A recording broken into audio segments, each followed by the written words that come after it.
네. 히브리서가 어떻게 눈에 이렇게 잘 그려지십니까? 네. 1장, 2장은 왕이신 통치자이신 우리 예수님. 그리고 3장, 4장은 쉼을 주시는 예수님. 5장, 6장, 7장은 제사장이신 예수님. 그래서 왕이시고 제사장이신 우리 예수님께서 결국에 우리에게 주시려고 하는 게 무엇이라고요? 영원한 쉼을 주신다고 하는 내용을 우리가 히브리서 1장부터 7장 사이에 지금 배우고 있습니다. 오늘은 이 5장, 6장, 7장에 걸쳐서 예수께서 우리의 신실하신 제사장이시다라고 하는 것을 일주일 동안 두 번에 걸쳐서 배웠습니다. 네. 계속 머릿속에 리마인드를 하시면 좋겠습니다. 기억절 히브리서 7장 26절을 다 함께 읽겠습니다. 시작. 우리에게 합당하니 거룩하고 악이 없고 더러움이 없고 죄인에게서 떠나 계시고 하늘보다 높이 되시니라. 여기서 가장 마음에 와닿는 말이 무엇입니까? 첫째, 예수님이 거룩하시다 하는 말을 들으면 마음이 좋아요? 왜 좋아요? 두 번째, 예를 들어서 당신이 잃어버렸던 아버지를 찾았는데 그 아버지가 부자래요. 그러면은 여러분 반응이 어떨 것 같아요? 우와, 그럴 거 아니에요, 그죠? 그런 반응이 여기서 나와야 돼요. 첫째, 거룩하시대요. 그러면은 우와 이렇게 해야 되거든요. 근데 우리가 지금 바보예요, 사실은. 바보입니다. 아버지가 부자예요 해도 아무 반응이 없어요. 우리가 바보라 그렇습니다, 이게. 그래서 이러한 대제사장은 우리에게 합당한데 이유가 뭐냐? 첫째, 거룩하시기 때문입니다. 그러면 와 이렇게 나와야 됩니다. 둘째, 악이 없으세요. 악이 없으세요. 자, 거룩한 것이 왜 좋으냐? 대제사장은 우리를 돕기 위한 분입니다. 우리를 돕기 위한 분이 거룩하지 않다고 생각을 해보세요. 어떨 것 같습니까? 우리를 돕기 위한 분이 나하고 별반 다를 게 없어요. 네? 내가 물에 빠져서 막 떠내려가고 있는데 우리를 돕기 위해서 오신 분이 같이 떠내려가고 있어요. 그럼 어떻게 해요? 별로 안 되잖아요, 그죠? 그러니까 거룩하시다는 것은 나와는 전혀 다른 곳에 계신 위대하신 분이라는 사실, 이 위대하신 분이 나를 돕는다는 사실을 나타내는 단어가 거룩하심입니다. 그러니까 와, 거룩하시면 좋아해야 돼요. 두 번째, 악이 없어요. 우리는 악이 가득한 사람인데 그분은 악이 없어요. 또 우리는 더러운 사람인데 그분은 더러움이 없어요. 우리는 늘 죄에 빠져서 허우적허우적 되는데 그분은 죄인들과 같이 떠내려가는 분이 아니라 죄인과 멀리 떠나 계시는 분이십니다. 그렇기 때문에 우리를 도울 수 있는 거예요. 제가 처음에 이 말씀을 읽을 때는 예수님이 죄인에게서 떠나 계시면은 안 좋은 거 아닌가? 이 생각을 했어요. 근데 그게 아니에요. 그분이 죄인과 함께 같이 떠내려가고 있다? 이거는 문제가 있는 것입니다. 그리고 하늘보다 높이 되시니라, 이 말은 무슨 말이에요? 하나님 보좌 우편에 앉아 계시다는 얘기죠. 우리가 지난 화요일 날 배운 평화의 의논을 하나님과 그 보좌에서 같이 하고 계시기 때문에 우리에게 너무 좋다. 바울은 이런 심정으로 이 말씀을 기록했어요. 그런데 우리는 읽으면서 바보예요. 이게 그냥 애울 줄만 하죠. 아까 기억절 애우면서도 뭐라 그래요? 그냥 막 애워요. 애우는데 감동이 없잖아요. 감동이. 다시 한번 읽어볼까요? 제가 이제 이 말뜻을 좀 알려드렸으니까 이걸 한번 읽으면서 마음에 한번 새겨보시면 좋겠습니다. 시작. 이러한 대제사장은 우리에게 합당하니 첫째, 거룩하고 둘째, 악이 없고, 셋째 더러움이 없고, 넷째 죄인에게서 떠나 계시고, 다섯 번째 하늘보다 높이 되시니라. 아멘. 네, 말씀은 이렇게 읽어야 됩니다. 안 그러면 은혜가 없어요. 네. 말씀을 읽으면서 통독을 1년에 성경을 한 번씩 통독을 해도 은혜를 받지 못하는 분들이 있어요. 왜 그러냐? 무슨 말을 하는지를 이해하지도 못한 채 계속 읽기만 하는 거예요. 마치 태준이에게 과학 논문을 읽으라고 하는 거랑 비슷합니다. 태준이가 와서 기도주일 낭독문도 읽을 수 있고요. 또박또박 다 읽을 수 있어요. 그런데 태준이가 기도주일 낭독문을 읽는다고 해서 태준이가 은혜를 받을 수 있어요? 힘들어요. 그죠? 사실 우리가 하나님의 말씀을 읽을 때의 상황이 그와 아주 비슷합니다. 여러분이 태준이랑 좀 다른 것 같죠? 네, 다르지 않아요. 우리가 지금 히브리서 7장 26절을 읽을 때도 지금 태준이처럼 많이 읽잖아요. 그죠? 그렇기 때문에 하나님께서 우리에게 뭐라고 말씀하십니까? 모든 성경은 하나님의 감동으로 된 것이다. 그렇기 때문에 이 말씀을 우리가 읽을 때에는 반드시 해석자가 필요하고, 옆에서 읽어주시는 분이 필요하고, 알려주시는 분이 필요한데, 그분이 누구라고요? 성령이시다고요. 성령. 그래서 여러분, 성경을 읽을 때 그냥 읽는 것은 태준이가 읽는 것처럼 읽는 것입니다. 그러나 우리가 어떻게 읽어야 돼요? 하나님, 제가 부족해서 이 말씀을 읽어도 바보 멍청이처럼 읽을 때가 너무나 많습니다. 그러나 하나님, 성령을 보내주셔서 제가 성령을 통해서 이 말씀을 읽을 때 하나님이 말씀하시는 바를 깨달을 수 있도록 도와주십시오. 이게 없으면 있는 것과 없는 것은 너무 차이가 많이 납니다. 제가 화요일 날 이 말씀을 설명을 드린다고 약속을 했기 때문에 이렇게 좀 잠깐 설명을 드렸습니다. 깨닫기, 느끼기, 행하기를 한 번도 안 읽어서 오늘 좀 읽어보겠습니다. 깨닫기, 멜기세덱의 반차를 조차 제사장이 되신 예수님께서 우리를 위한 더 좋은 언약의 보증이 되심을 깨닫는다. 이게 무슨 말인지 좀 깨달으셨나요 이제? 느끼기, 우리를 위해 하나님 앞에서 중보하고 계신 예수님 덕분에 우리가 구원의 확신을 가질 수 있음에 감사한다. 이거 정말 중요해요. 여러분, 우리가 구원의 확신을 갖는 거 참 중요하죠? 근데 구원의 확신을 가질 수 있는 근거가 어디에 있느냐? 어떻게 해서 우리가 구원의 확신을 가질 수 있느냐? 하나님 보좌 우편에 앉아 계신 예수님을 봐야만 확신이 온다는 거예요. 이게 무슨 말인지를 이번 주에 제가 2번이나 가르쳐 드렸어요. 그렇죠? 이걸 모르는 상태에서 왜 확신을 못하냐고 아무리 다그쳐봤자 쉽게 확신이 오지 않습니다. 그래서 이거 좀 얘기할 거고요. 행하기, 항상 살아서 우리를 위해 간구하시는 예수님께 우리의 삶을 온전히 맡기고 살아간다. 여기 예수님이 어떤 예수님으로 나와요? 항상 어떻게 해요?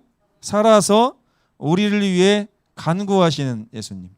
이분이 지금 어디 있다고요? 하나님하고 같이 보좌에 앉으셔가지고 하나님과 함께 우리의 구원을 위해서 간구하시면서 평화의 의논을 하고 있다. 그 얘기를 화요일 날 제가 했어요. 그죠? 그러니까 하나님의 보좌에 함께 앉으셔서 지금 그 두 분이 누구 이야기를 하고 있는 거예요? 내 이야기를 하고 있는 거예요. 어떻게 하시려고? 멸망시키시려고요? 아니에요. 구원하시기 위해서 그 두 분이 머리를 싸매고 연구하시고 예수님은 십자가의 보혈을 자꾸 제시하시면서 그 근거로 제시하신 하나님께서 끄덕끄덕 하시며 충분하다, 그러하다 이러면서 우리의 구원을 자꾸만 확증하시는데, 여러분들이 왜 확신이 없는지 아세요? 그 두 분을 바라보는 사람은 거기서 나오는 결과를 알 수 있어요, 없어요? 알 수 있어요. 가만히 들어보니까, 네? 여러분 이렇게 생각해 보세요. 대통령 선거를 할 때 TV에서 중계를 해주죠. 그렇죠? 그 TV 중계를 보는 사람은 우리나라 대통령이 누가 됐는지를 가장 빨리 알 수 있습니다. 맞죠? 근데 TV를 안 본 사람은 어떻게 돼요? 대통령이 누가 됐는지, 선거 결과가 어떻게 됐는지 알아요, 몰라요? 모르는 거예요. 그러니까 우리의 구원에 관한 사항을 예수님과 아버지 하나님이 은혜의 보좌에서 의논을 하고 계신데, 그걸 우리가 쳐다보고 그 결과를 딱 볼 때에 내가 구원 얻었구나 이렇게 확신하는 것이지. 근데 사단은 그 보좌를 보게 하지 않고 누구를 보게 합니까? 자꾸만 그 구원을 나 스스로 판단하도록 자꾸만 유혹을 해요. 송명수 집사님 구원 받았습니까? 라고 얘기하면 송 집사님이 어떻게 해야 됩니까? 잠깐만 기다려 봐요. 은혜의 보좌에서 어떻게 결론이 나는지 내가 봐야 됩니다. 이렇게 해야 돼요. 근데 사실 이게 과거에 다 일어난 일이에요. 근데 사단은 뭐라 그래요? 지금 너의 상태가 구원 받을 만한 사람의 상태인지 한번 살펴봐. 이렇게 얘기를 해요. 우리를 봐서 결정되는 게 아닙니다. 우리가 어디를 봐야 돼요? 은혜의 보좌에서 평화의 의논 가운데 그분들이 어떤 결론을 내리는지를 봐야만 내 결론이 나는 거예요. 쉬워요? 어려워요? 쉽죠. 여러분이 스스로 점수를 매겨 보십시오. 참 희한한 게요. 제가 제 자신에게 100점을 줬는데 양심에 찔리더라고요. 네? 희한해요.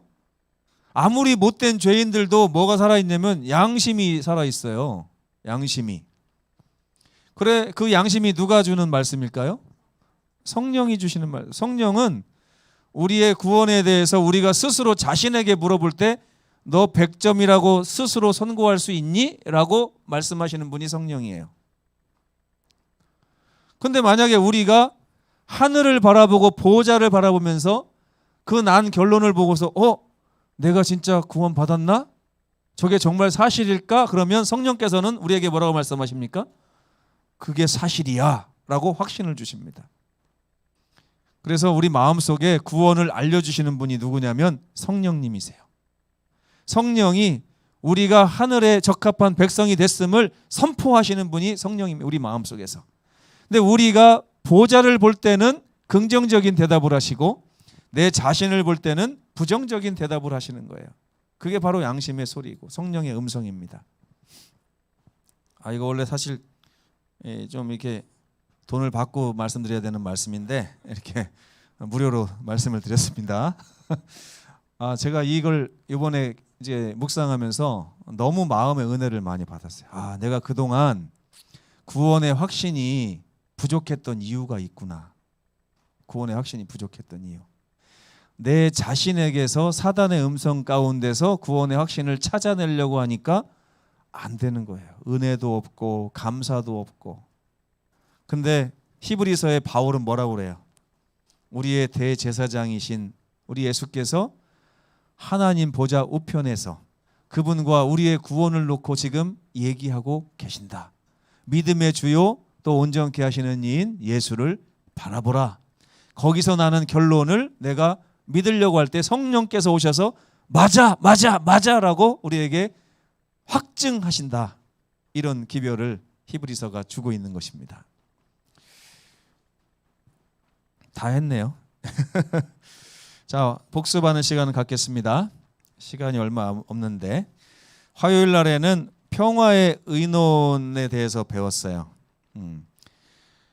하나님께서 자식들을 잃어버리시고 상심을 하셨는데 병든 자식들을 구원하기 위해 어떤 해결책을 찾아내셨습니까?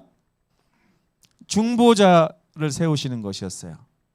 이 병들었다는 얘기는 뭐냐면 자식의 마음이 아버지인 하나님의 마음으로부터 멀어진 것입니다.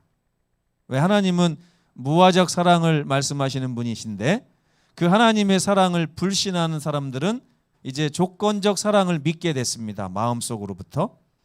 그래서 여러분 누군가가 나에게 잘해주면 어떤 생각이 들어요? 감사하다 이런 생각이 듭니까? 아니면 왜 나한테 잘해주지? 이런 생각이 듭니까? 네. 북한에서 오신 분들이요, 그 국정원에 들어가서 교육을 받을 때 너무나 서비스를 많이 받는데요. 밥도 원하는 대로 먹을 수 있죠.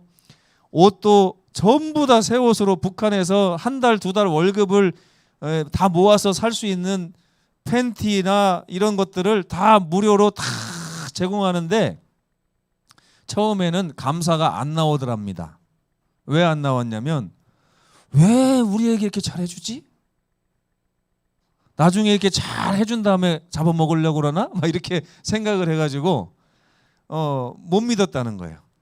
근데 하나님과 죄인 사이에서도 죄인이 하나님의 무화적 사랑을 이제 불신하게 되고 나니까 하나님이 하시는 모든 행동이 왜 나에게 잘해주지? 그러면서 거리가 멀어진 거예요. 이렇게.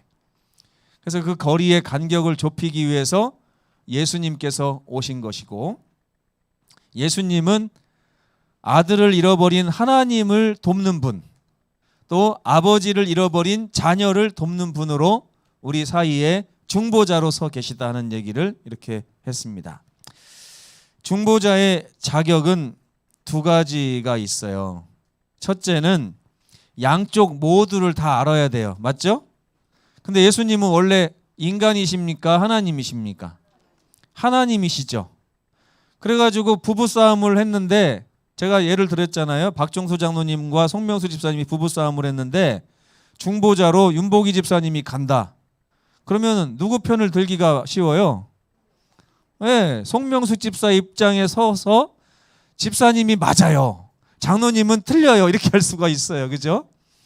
중보자는 양쪽을 다 알아야 되는데, 하나님께서 예수님을 보내셨을 때 예수님을 뭘로 보내신 거예요? 그래서 인간으로 보내셨어요. 왜?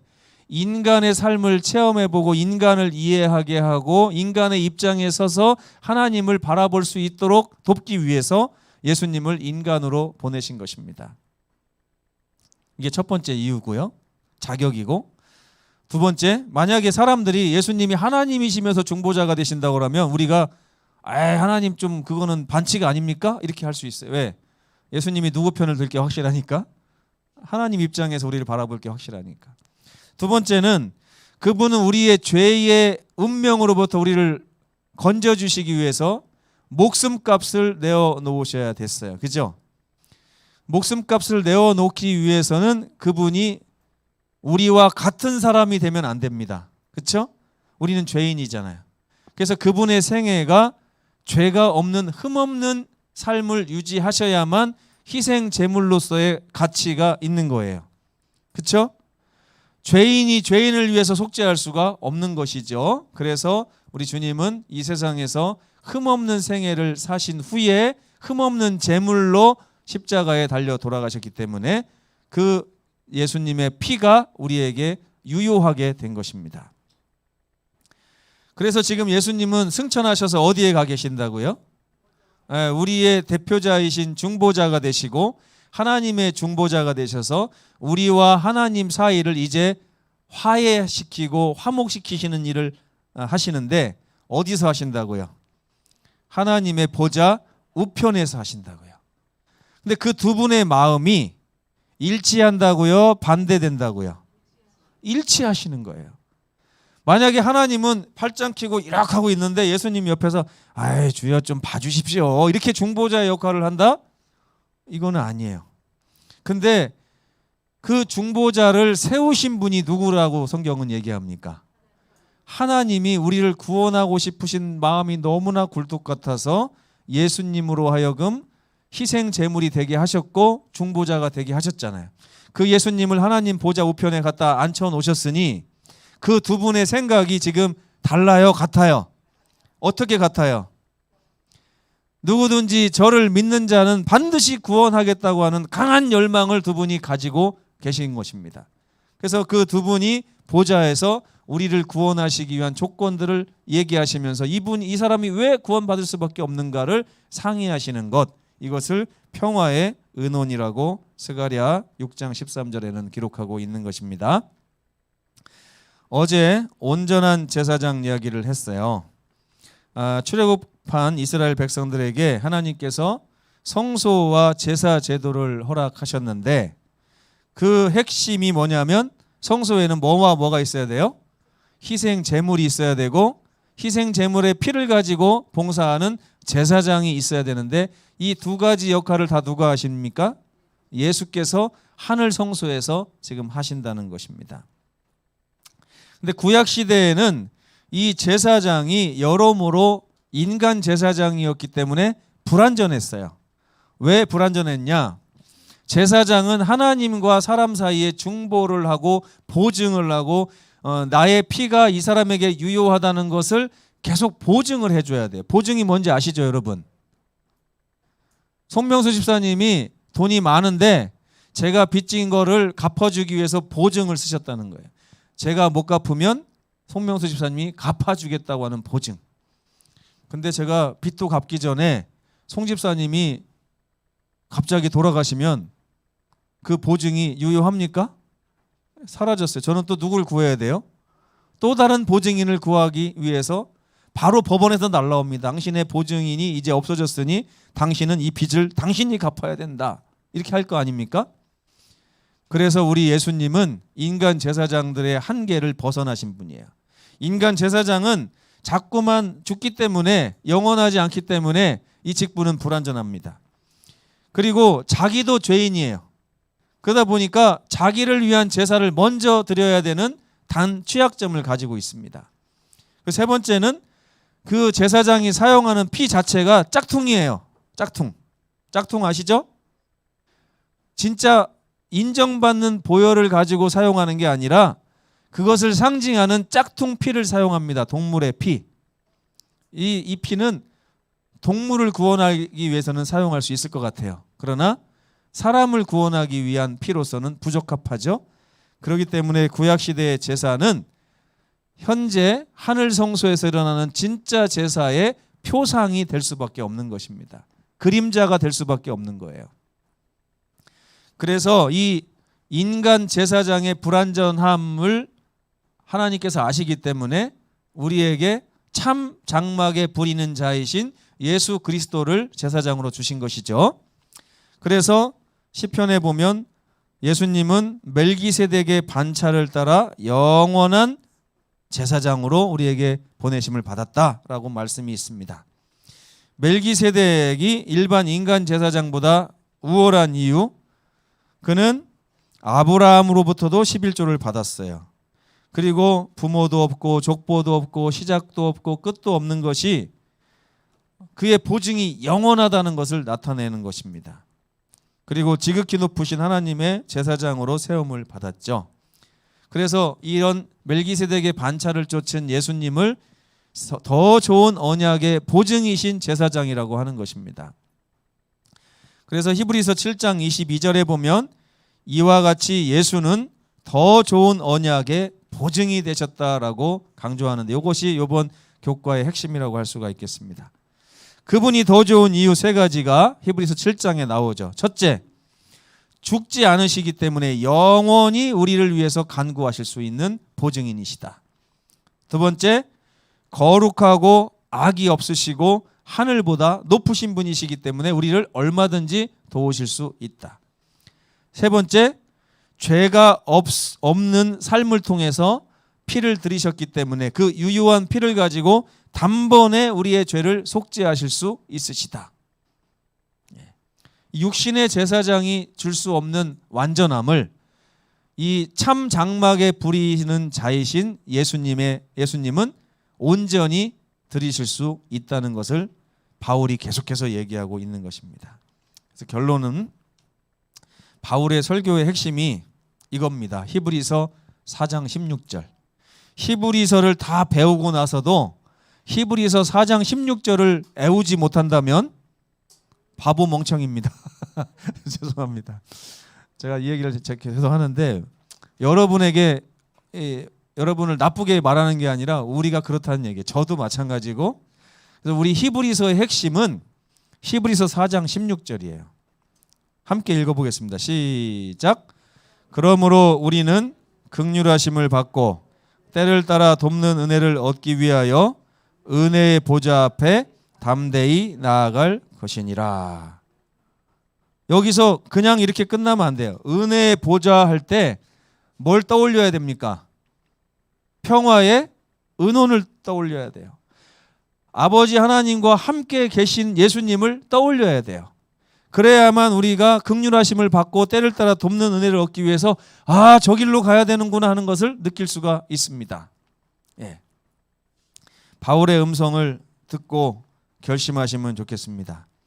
믿음의 주요 또 온전하게 하시는 이인 제사장이신 하나님 보좌 우편에 계신 예수를 바라보자. 그는 하나님 어디에 계시다고요? 보좌 우편에 앉으셨느니라. 이게 우편이고 좌편이고 그게 중요한 게 아니에요. 지금 함께 앉으셨다는 게 중요하고, 이왕이면 왼손보다는 오른손이 좋잖아요. 그러니까 우편에 앉으신 것입니다. 이게 반드시 왼쪽에 앉으셨는데 이렇게 따질 게 아니에요. 우편에 앉으셨다는 얘기는 그분과 지금 함께 앉으셨다는 얘기예요. 함께 앉으셔서 우리를 위해서 간구하시고 계시는 예수님을 보여주기 위한 것입니다. 그 예수님을 마음 깊이 새기시는 한 주일 되기를 바라면서 마치겠습니다. 묵상 기도하시겠습니다.